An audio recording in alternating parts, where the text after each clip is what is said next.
de mi amigo Francisco Canmarín, y en la mañana le rendimos un homenaje. En este momento yo me hago cargo de sus palabras y voy a leer un par de poemas de su pluma. Desde hace muchos años, y muy buenos amigos. Yo conocía su trabajo, él conocía el mío. Ahora voy a leer uno de sus poemas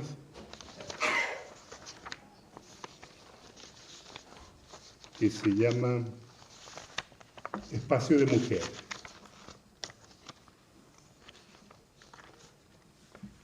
Tu espacio sigue vacío.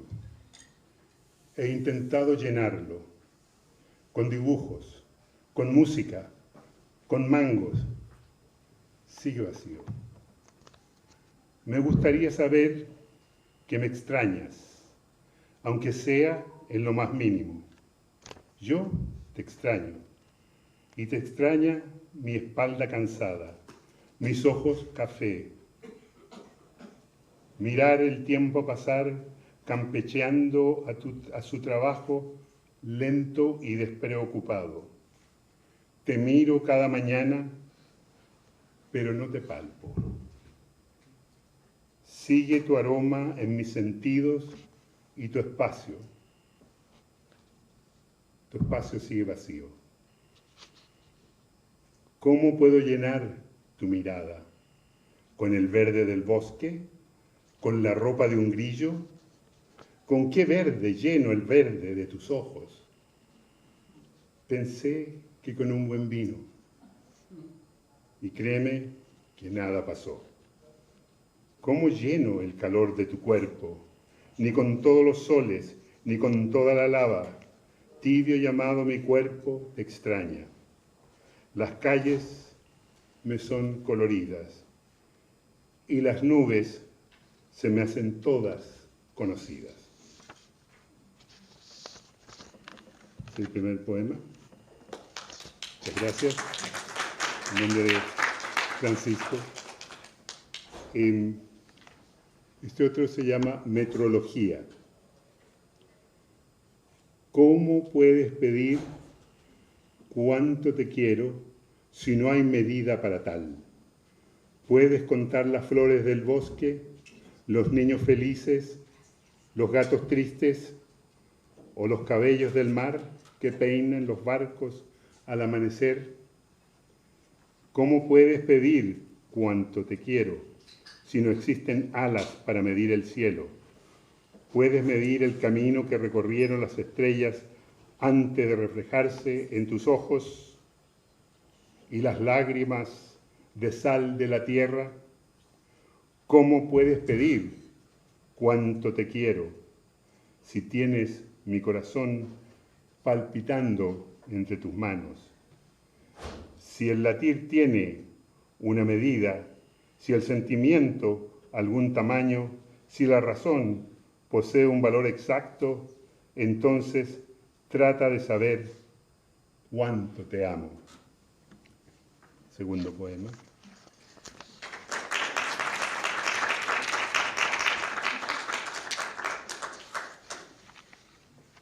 Y el último, el más conocido de sus trabajos, se llama Mi hamaca azul. Mi hamaca azul está vacía. Le duele cada cuerda, cada espacio, cada triángulo tiene su historia, cada soga ha sido tatuada, de sal, mar y recuerdos. Mi hamaca azul cada vez tiene sueños más locos, sueña que vuela, me busca y me encuentra en el hielo eterno. Envisiona conquistar el mundo, en iglúes y desiertos. Tiene marcas imborrables de café, sangre y playa. Con el paso de los años ha adquirido la forma perfecta, ha dormido con dragones monstruosos, con alegrías y tristezas, ha llorado en sus cuerdas, Ahí he vertido mis fantasías, mi inocencia, mi juventud y mis sueños. Mi hamaca azul está triste, le duele cada cuerda. Oh Dios, cuánto la he abandonado, pero he puesto nuevas formas a mi vida. Muchas gracias.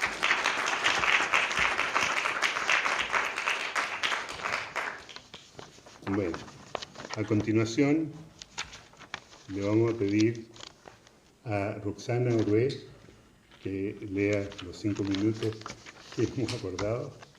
Roxana es editora, poeta y también una funcionaria del orden público local. En su labor como editora ha publicado ya una cantidad de libros importantes y están dispuestos en tu stand, ¿no? Están dispuestos en tu mesa. Bueno, recibamos a Roxana Orué.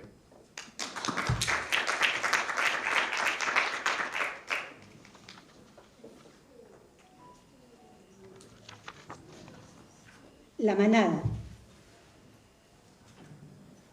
La realidad se imponía y la cola era tan larga que el abuelo decidió que ya no podía esperar más para hablar con su nieto. Estoy escribiendo una historia, hijo. ¿Te interesaría escucharla? Sí, claro, ya comenzaba a aburrirme. Espero que no con este relato, es bastante serio. De su bolsillo sacó un papel arrugado y algo sucio. Lo estiró como mejor pudo. Se llenó de valor y empezó. La noche se había instalado en toda su negrura, pero todavía deambulaban algunas personas por las calles. La manada decidió salir a cazar. Sí, cazar fue la palabra que usaron. Con las orejas erguidas, ovaladas, con su pelaje en diferentes tonos de gris y marrón, el macho alfa sentenció: lo tenemos. Miren a ese marica. Vamos por ese. Su iris azul, su pupila dilatada y su mirada toda parecían lámparas encendidas, dispositivos de choque que apuntaban a destruir. Su cuerpo, ese abrigo abundante, se camuflaba en una geografía anárquica. A su orden, los 4 lobos que iban detrás habían empezado a desplazarse para flanquear a su presa. El lobo alfa acortaba distancias, transpiraba amenaza a medida que avanzaba, dando la impresión de no respirar. Iba decidido, marcando cada paso, mas en silencio, agazapado, esperando el instante preciso. El ciervo era grande. Había resuelto atraparlo distraído. A casi 1 metro de su víctima, lo asalta por detrás, lo embiste y lo lanza contra el suelo. Desde allí, el ciervo grita: ¡Ey! ¡Espera! ¿Qué pasa? Te estás equivocando, no te conozco. Claro que no, rosquete, maricón de mierda. Así entendió lo que pasaba. El corazón del ciervo latió fuerte, como si con sus latidos estuvieran lanzándose gritos de auxilio a su compañero. Clamó, pero inútil fue su clamor. Estrechando el cerco, los demás lobos se sumaron al combate, cada uno dejando su huella, sus colmillos, su peso de bestias. Sobre el piso se levantaron huesos quebrantados. Jódete, mariposón. Glóbulos rojos.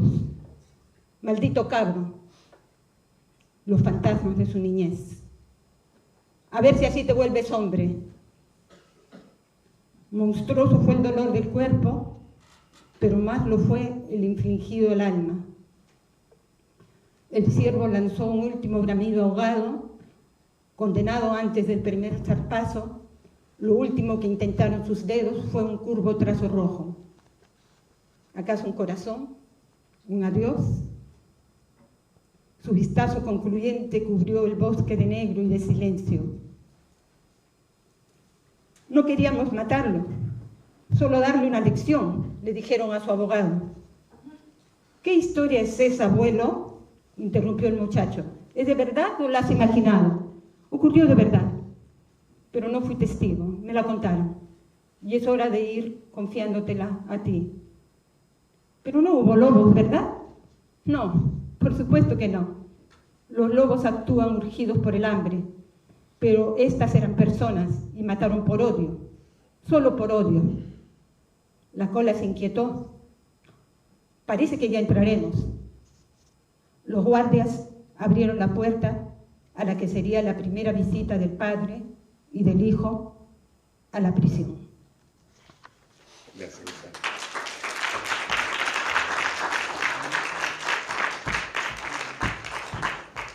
Hay un ruido que se repite, lo siento.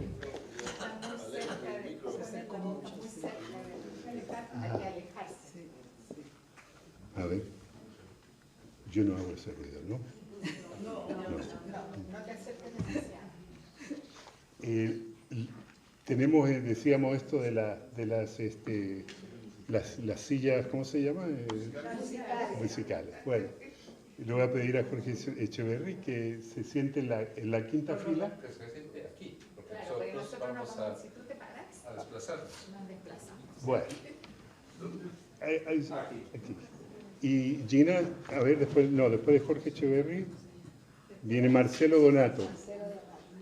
Esperaremos un ratito a que llegue.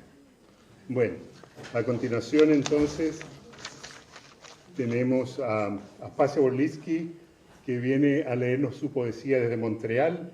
Ella es profesora de arte dramática, poeta y que ha vivido ya en Montreal digamos que una treintena, ¿no es cierto? De años. Digo yo porque nosotros nos conocimos en la maternidad, en la maternidad del Hospital General de Montreal. Recién nacidos los dos hace 30 años. Adelante, Pasia, por favor.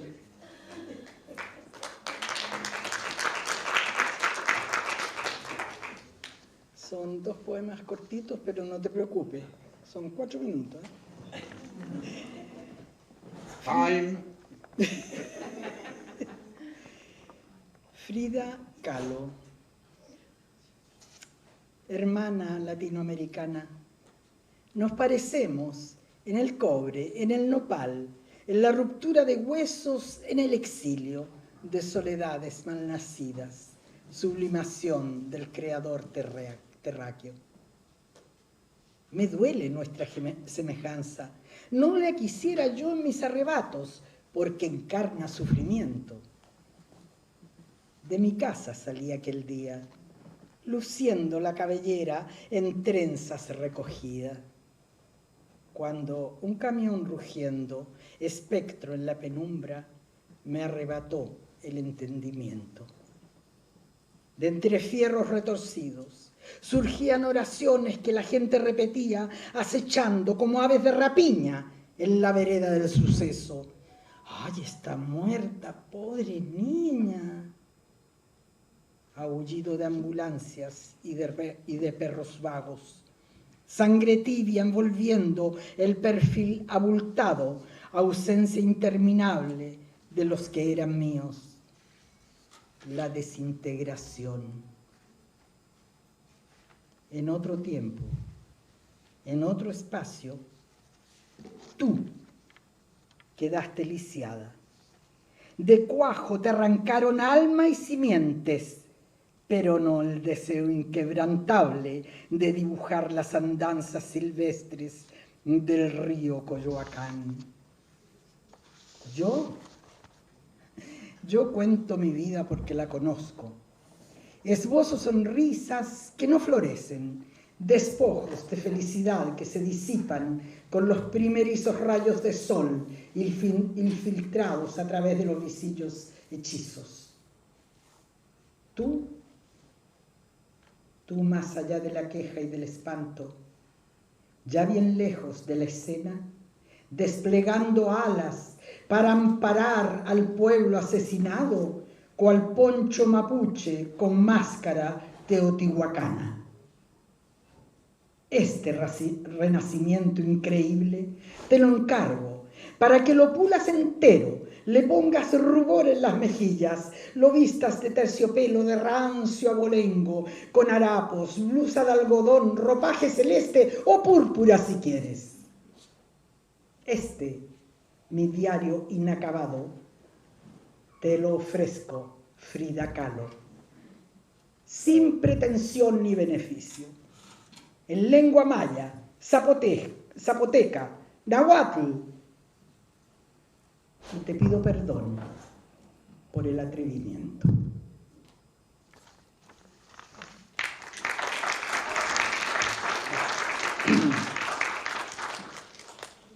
Rezo. Ay, vida, no me lleves por sendas sin barandas, no me cambies a residencias sin luz, no me arrincones en cuartos terminales. Estoy vieja, y eso lo sé. Camino lento, también lo sé. Sin embargo, conservo el aliento para cuando aquello de la bajada del tren ocurra. Y pues claro que me pregunto sobre la existencia del poderoso allá en el cielo infinito, donde el yermo echará flor y el guijarro esplendores. Todos lo esperan, hasta nosotros, los ateos. Ojalá este señor no venga a la imagen de esos que andan conquistando el mundo con sus discursos sin tregua, los que se vanaglorian de sus armas magistrales provocando las guerras. En mesas bien servidas, levantando copas de cristal, celebran acuerdos ilícitos de palacios inmaculados, evocando los pies del Cristo Redentor de los de abajo. Tengo miedo de la muerte, y más aún de la vida. Te lo ruego, no me lleves consternada, no me apuñales por la espalda. Deposítame en mi huerto sin prisas, cubriendo las páginas de mi libro abierto. Gracias.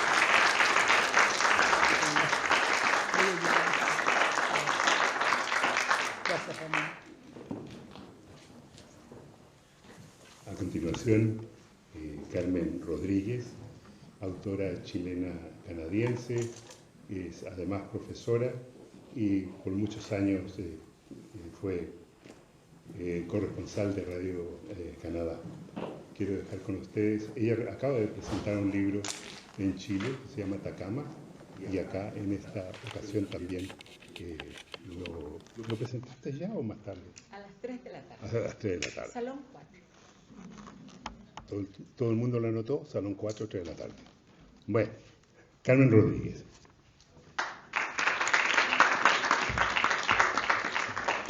Gracias. Voy a leer el comienzo de Atacama, unos pocos párrafos. Sucede en la primera mitad del siglo XX, en el norte de Chile primordialmente, aunque también hay otros sitios, incluso España durante la Guerra Civil. Pero este capítulo primero sucede en la oficina salitrera, en la mina salitrera llamada La Coruña, donde el año 1925 se llevó a cabo una masacre de mineros y sus familiares, 2.000 personas, a manos del Ejército de Chile. Esta es la voz de Manuel, un muchachito de 12 años, hijo de minero y organizadora y de una organizadora anarquista de las mujeres mineras, y quien comienza en este día su primer día de trabajo como limpiador de trituradoras. Manuel, marzo a julio 1925, La Coruña. La pampa estaba en absoluta quietud. Aspiré hondo el aire salobre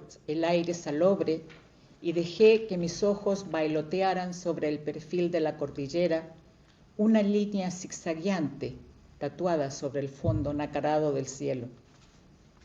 Pronto el día se encargaría de pintar todo de sol. Lo sentí graznar antes de verlo. El aguilucho que había estado vigilando por días finalmente había decidido salir a echarle una mirada al mundo.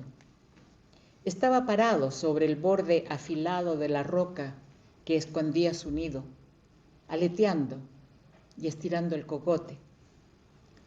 Yo tenía la onda lista, tirante, cargada. Lo único que me quedaba por hacer era apuntar y disparar. El pájaro se tambaleó y cayó como piedra. Lo recogí de un manotazo y salí corriendo. Era mi primer día de trabajo y no debía retrasarme. El aguilucho todavía estaba tibio cuando llegué a casa. Sin decir palabra, mi mamá me lo quitó de las manos, lo echó en una olla y le vertió una tetera de agua hirviendo encima. Cuando el agua se enfriara, lo desplumaría y le sacaría las entrañas. Se me hizo agua a la boca de puro pensar en el estofado que comeríamos más tarde. El sol ya se había empezado a empinar en el cielo y el frío nocturno había empezado a darle paso al calor que, llegado el mediodía, azotaría la pampa sin piedad. Mi papá abrió la puerta y entró con un balde de agua en cada mano. Traía el pelo mojado y planchado hacia atrás. «Es hora de irnos», me dijo, poniendo los baldes sobre el suelo. Se acercó a mi mamá con la intención de darle un beso en la mejilla, pero ella dio vuelta la cabeza y lo apartó con la mano. Agarré un pedazo de pan de la mesa y salí detrás de él. «Te apuesto a que te va a volver la sonrisa a la cara cuando el niño traiga su primer monedero lleno de fichas», dijo mi papá antes de cerrar la puerta. «No, la sonrisa me va a volver a la cara cuando el niño regrese al lugar que le corresponde, la sala de clases», le gritó mi mamá. A media cuadra todavía se escuchaba el azote de ollas y sartenes contra el lavaplatos. Mi mamá estaba muy ilusionada con mi futuro. Me había enseñado a leer y escribir mucho antes de empezar la escuela y quería que fuera a la secundaria en Iquique. «Te puedes quedar con tu tía Asunta», me decía, las manos atareadas sobre la estufa, una sonrisa en la cara y los ojos entornados, como si estuviera contemplando sus días de juventud, los que al parecer residían al otro lado de la ventana. Tía Asunta, según mi mamá, era una gran organizadora y agitadora, y también su mejor amiga. Por ella, mi mamá se había metido en política y también había terminado convirtiéndose en agitadora y organizadora. «Asunta me enseñó a usar el coco», decía, el dedo índice apuntándole la cabeza. «Primero como maestra y luego como camarada. Ella me hizo ver que la Iglesia Católica está en contubernio con los capitalistas. Los curas y las monjas son los que se hacen cargo de los lavados de cerebro, de asegurarse de que la gente, pero en especial las mujeres, no salgan de la ignorancia y siguen creyendo en boberías. Es la voluntad de Dios», te dicen, con una sonrisita falsa en la cara. «¿Qué voluntad de Dios ni qué 8 cuartos? Es su voluntad.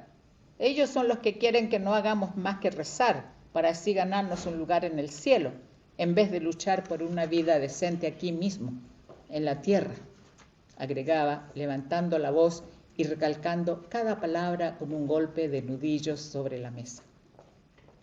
Así fue como en 1912 mi mamá llegó a La Coruña a organizar a las mujeres y formar una nueva rama del Consejo Nacional Femenino.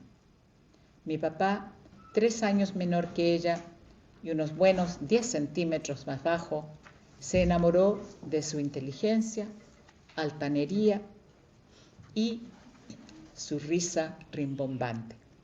En ese orden. Le tomó 5 días hacerse del coraje para pedirle que se casara con él. A ella le tomó 1 mes darle el sí.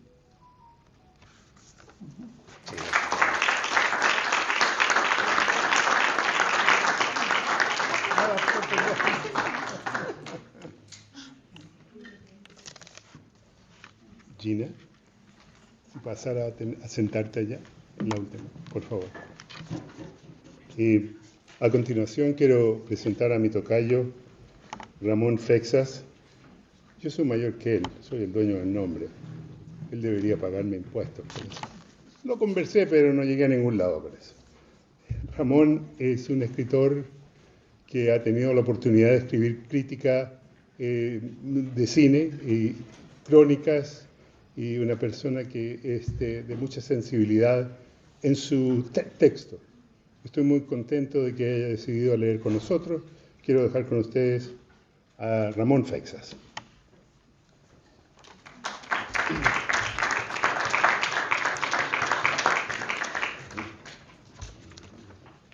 Voy a leer un poema que titulé Instante Creador. Espero que resuene con algunos de ustedes. Una sempiterna alerta vive en mí, que alienta por igual desazones e ilusiones. Sé que surgirá, ignoro el cuándo y el cómo. Tal vez llegue por ese ventanal, tal vez logre infiltrarse por minúsculo intersticio, tal vez la distinga encerrada en un jirón de conversación, una voz capaz de mi día iluminar, cautivadora pese a la cacofonía del salón. Tal vez no adopte del sonido la forma, sino de copioso llantar brote inesperado olor.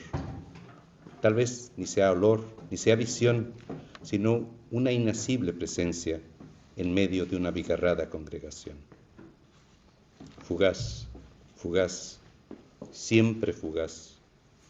Efimerísimos momentos que aderezan mi existencia, pequeñas piezas de gigantesco rompecabezas, fútil y necesario querer terminarlo, ya que inconmensurable es. Cada rellenado hueco me brinda pizcas de placer, cada embonada pieza un logro en pos de trascender. Laboriosa búsqueda, pausada por aparentes hallazgos, fantasmas que en dudas se trastocan y te llevan a conjeturar. ¿Será buscar y continuar? ¿Será acaso hallar y parar? Ensimismado en tal bifurcación, no atinas a bien identificar cuando ante ti surgen y desaparecen los contadísimos y escurridizos hitos. Cuando las musas propicias nos resultan, segundos bastan para que una dicha le suceda a otra. Por el contrario, si su gracia hemos perdido, el riesgo es alto de que el paraje yermo prolónguese por horas, días, meses, una eternidad, un infierno de ausencia y de dolor. Atento estás a la leve brisa, al lejano horizonte, a la inmediata flor, a la gracia esquiva. Incomprendido, te tildan de soñador, de eterno ausente, de habitar en Babia, de estar en la luna, de neurodivergente te encasillan. Vanos circunloquios, cuando la mera palabra poeta basta identificarte.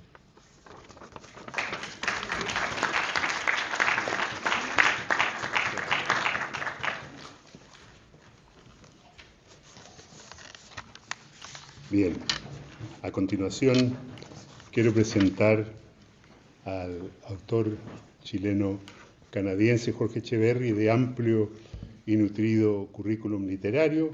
Ha escrito por lo menos una docena de novelas cortas y largas, y también poesía. Él en este momento se encuentra, como siempre trabajando en otro volumen literario. Recibamos entonces a Jorge Echeverri. Lo voy a hacer. Adelante.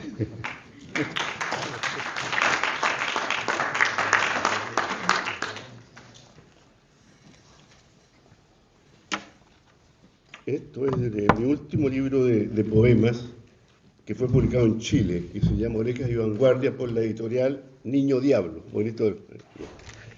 Aviario. Perdóneme, don Pablo, la osadía de incurrir en este tema de su arte de pájaros. La culpa es suya por haber tratado, entre otras cosas, esos temas esenciales de nuestro ser, de nuestra geografía, ya que egregios vuelan, ascienden, se deslizan, horizontales o en diagonal, solos, amenazantes y oscuros, cuando aves de presa, avisorando pequeños animales con su vista telescópica o en bandada, migrando de un hemisferio a otro, anunciando, acompañando el cambio de estaciones desde que el mundo es mundo, proteicos, se combinan, transmutan y encarnan en diversas múltiples entidades, ángeles bíblicos que llevan la palabra de Dios en espadas de fuego, indicadoras del camino del cielo que se anuncia en sus alas. Pájaros de fuego, por otro lado, se dejan ver cuando los tiempos más que inciertos, amenazantes, se entreveran ante nuestra mirada.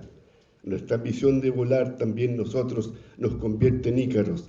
La cercanía del sol disuelve la cera de nuestras alas, alguna vez disolverá nuestra materia misma, si somos a la postre, si no nos volvemos más pájaros que pájaros y surcamos el espacio con nuestra simiente y la vuestra, padres pájaros.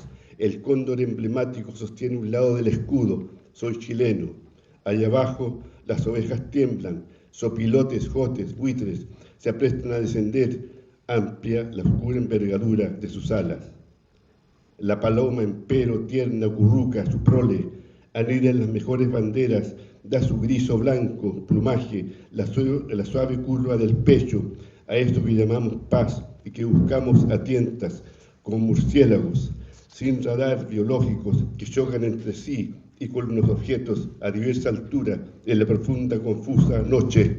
Sea por siempre el pavo real abriendo su abanico en tanta leyenda y escenario, decoraciones, descripciones, de lares que nos son exóticos, sean por otro lado igual por siempre los gallos que organizan su coro en los amaneceres, arqueando la cresta, erizando espolones, batiendo alas, bautizando así cada día el nacimiento del mundo y una y otra vez hasta el fin de los tiempos, águilas, los mismos cóndores, las aves diversas, según sus geografías, se estampan en diversas banderas, en diversas monedas, se hieren en las leyendas, en los mitos, en los libros sagrados, llevan en el pico la rama que anuncia la tierra, dejaron sin fin la entraña de Prometeo, enorme se pasea el roc, quizás haya habido algún mito ya perdido, ya que como un bafo, enorme animal, quizás reptil, sobre cuya espalda yace el mundo, asimismo, sobre el dorso de un pájaro, es en realidad como el mundo se desplaza por el cosmos, pero quizás más presentes en la vida personal de cada uno, no en el vasto friso cultural de las naciones,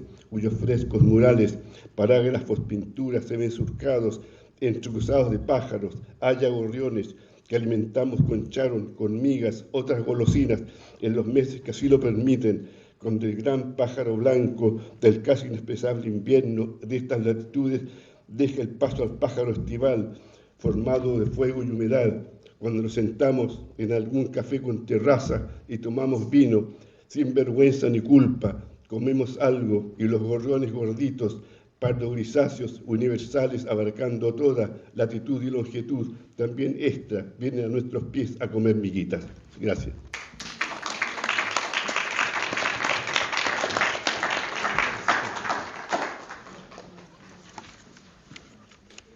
Un pequeño dato para los lectores. Parece que más distante del micrófono no agarra esto. En fin, bueno, a continuación quiero presentar, ya lo dije, a mi hermano menor, Marcelo Donato, escritor argentino, canadiense, mexicano, francés, italiano. ¿Me falta alguna? Está bien. Marcelo ya tiene a su haber 4 libros muy importantes. Los primeros son novela Entre bambalinas, El telón de Picasso, y el resto lo vas a tener que decir tú porque no me acuerdo de memoria. No estudiaste, Ramón. No, no estudié, me quedé dormido en la mañana. Bueno, con nosotros mi hermano Marcelo Donato. Gracias. Voy a leer con ustedes Sapo de otro pozo. Leo en una frase creada por la inteligencia artificial, sapo de otro pozo. Es una expresión coloquial argentina y uruguaya que significa que alguien pertenece a una clase social, entorno social o esfera de actividad diferente. Es una forma de decir que alguien no encaja o no pertenece al grupo o situación actual. No encaja. En general, la expresión sugiere que la persona no se adapta o no se siente cómoda en el grupo o situación actual. No sé qué hace aquí, es un sapo de otro pozo. Eso dijo mi padre cuando me vio, torcido como era. Mi hermano le dio razón, mi madre no, pero su opinión contaba poco. En la escuela me sucedía lo mismo. Yo no era el macho alfa que mi grupo esperaba y me la hacían sentir entre gestos y burlas. Con el tiempo me acostumbré a esa realidad. No era fácil ser gay en los años 60 en un pequeño pueblo de la provincia de Buenos Aires. Cuando era un chico, mis padres me enviaron a una escuela de curas, el Euskal Etxea, una institución reconocida por su excelencia. Lo que no decía la publicidad es que era reconocida también por el excesivo cariño con que los curas mimaban a sus alumnos. Mis padres nunca lo supieron. Yo lo sufrí y con intención de protegerme, mi subconsciente encontró una cueva inaccesible donde ocultar mis indeseables recuerdos. Y puso unos guardias custodiando la entrada para que nadie jamás pudiera acceder. Hablamos de 1967. Yo tenía 11 años. Varias veces intenté sobornar a esos guardias cuando visitaba una psicóloga nueva, por ejemplo, aunque nunca logré hablar de eso con alguien de mi entorno afectivo. No podía. Pero en el año 2009 sucedió algo inesperado. Recién llegado a Canadá y con mi pareja en viaje de trabajo, sentí que estaba completamente a mis anchas. Dice nuestra querida inteligencia artificial, estar a sus anchas. Significa estar con total libertad y comodidad, sin restricciones. Se usa para describir una situación en la que alguien se siente a gusto y puede moverse o actuar sin limitaciones. Un día decidí volver a patinar. Fui a la tienda Canadian Tire y me compré unos patines. Las rueditas estaban en fila, no como las de los patines que usaba cuando era pequeño, 2 adelante y 2 atrás. Pero ¿qué importa? Vamos a patinar. En el recibo de compra de los patines puede leerse el horario de la operación, 17:02. Mi ingreso al hospital fue 2 horas más tarde, a las 19:07, y el diagnóstico, fractura de tibia, peroné y cúbito, los 3 del lado derecho. ¡Bingo! No me di cuenta en ese momento, pero hace 2 días, haciendo una respiración chamánica, casi al final, sentí un dolor conocido que apareció desde el día que me operaron la pierna y me agregaron un pedazo de metal para rigidizar esa parte que los huesos, al quebrarse, habían dejado de sostener. Y empecé a reír primero y a llorar después al darme cuenta que esa herida vino para recordarme que existía una tercera herida, además de la de mi brazo y mi pierna, la herida del abuso. Y esa herida nunca había tratado de sanarla. Así que regresé a aquella cueva tan custodiada. Esta vez soborné a los guardias, les hice el canto de las sirenas del Ulises y cayeron como chorlitos. Caer como chorlitos, locución coloquial usada en Argentina, Bolivia y Uruguay, que significa dejarse engañar con ingenuidad. Y hurgué en mi memoria para recordar lo sucedido. Primero pedí ayuda psicológica y comenzamos a trabajar el trauma. ¿Quién fue? ¿Qué hizo? ¿Qué secuelas dejó? Fueron meses intensos de piñas contra almohadones y llantos interminables. Fue el primer paso de un lento proceso. Me volvió a la mente un rostro que creí enterrado, el eco de una voz, unas manos rugosas oscilando un péndulo. Después vino la pandemia con un periodo parecido al que sufre alguien que debe pasar un tiempo de convalecencia. Al igual que en la película de Hitchcock, La ventana indiscreta, yo estaba solo en una casa y al no tener vecinos, nació la idea de espiar hacia adentro y escribir lo que me había pasado. No quería hacer un libro de autoayuda, quería escribir una novela, un libro que sea entretenido, que tenga al lector intrigado hasta el final y que ayudara a poner en el tapete un tema al que la sociedad en general suele dar la espalda. Poner en el tapete significa presentar o discutir un tema o problema. También puede significar hacer algo que estaba oculto o no se había considerado, sacándolo a la luz. Literalmente quería sacarlo a la luz, recobrar mi autoestima, dejar la vergüenza a un lado y gritar lo que había callado por medio siglo. Y fue sanador. Hoy invito a todos aquellos que hayan vivido lo mismo a liberarse de la carga y a abrirse a la abundancia que merecemos. Y agradezco a la vida todas las experiencias, tanto las buenas como las malas, porque ellas me permitieron crecer y florecer para ser el hombre que soy hoy.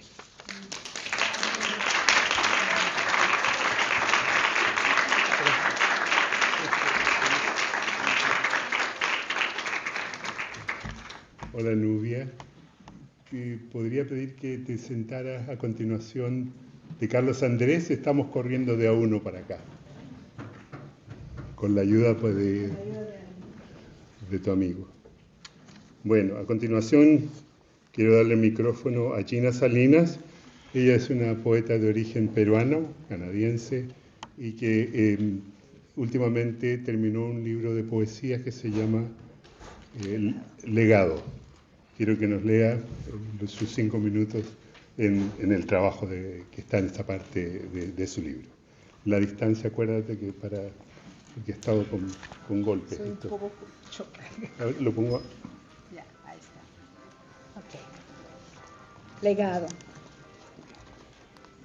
Desperté a la vida con la leche dulce y suculenta de mi madre. Con su voz bella, yo era semilla. Ni el canario ni el ruiseñor competían con su canto. Crecí en prados de orquídeas y de helechos. Jugaba con las olas del mar y me bronceaba el sol incaico. Mi padre, infatigable, viajaba entre montañas milenarias y cantos de gallo. Mis abuelos me sanaban con infusiones de selva. Me vestían con flores silvestres, hiladas, tejidas y de colores. Y en invierno las alpacas me abrigaban. Al estallar la guerra, volé a tierras extranjeras, con el collar de fotos en el corazón. Dejé aquel país de la sencilla abundancia para sobrevivir en el hielo. Trabajé en duros oficios, monótonos y vacíos. Produje en un idioma nuevo. Mi identidad y recuerdos se desollaron como serpientes, pero luego un amor se instaló en mi cama y en años vertiginosos mi vientre creció. Al nacer mi hijo, se acabó la nostalgia y le transmití el legado de mis padres en el idioma quechua de mis abuelos.